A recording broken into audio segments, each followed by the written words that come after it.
यार मित्रों आ લીમડાનું વૃક્ષ લીમડો કડવો ખરો પણ ડરવો બહુ ત્યારે અમારા પદ્મપરાગની કલમે કડવો સ્વાદે કડવો છે ગુણે મીઠો સ્વાદમાં કડવો છે પણ ગુણમાં મીઠો છે કડવો સ્વાદે ગુણે મીઠો લીમડો વૃક્ષ રૂપ દેવ સૂર્ય તપતા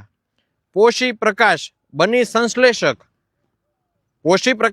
સંશ્લેષક ધરે તરુ ધરુને ગુણવત્તા આ પ્રકાશને પોષણ કરે પ્રકાશ સંશ્લેષણ કરે અને સંશ્લેષણ કરીને ઓક્સિજન આપણને પ્રદાન કરે ત્યારે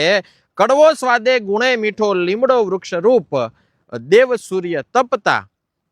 પોષી પ્રકાશ બની સંશ્લેષક ધરે તરુ ધરુને ગુણવત્તા તરુવર આ ધરુને આ ધરતીને ગુણવત્તા પ્રદાન કરનારું આ વૃક્ષ આ માનવી માટે ઔષધીય વૃક્ષ આ લીમડાનું વૃક્ષ આજનો સંદેશો આ લીમ વૃક્ષ માટે આપ પણ વધુમાં વધુ બહુ વર્ષનું વૃક્ષોનું વાવેતર કરો એ જ અભ્યર્થના।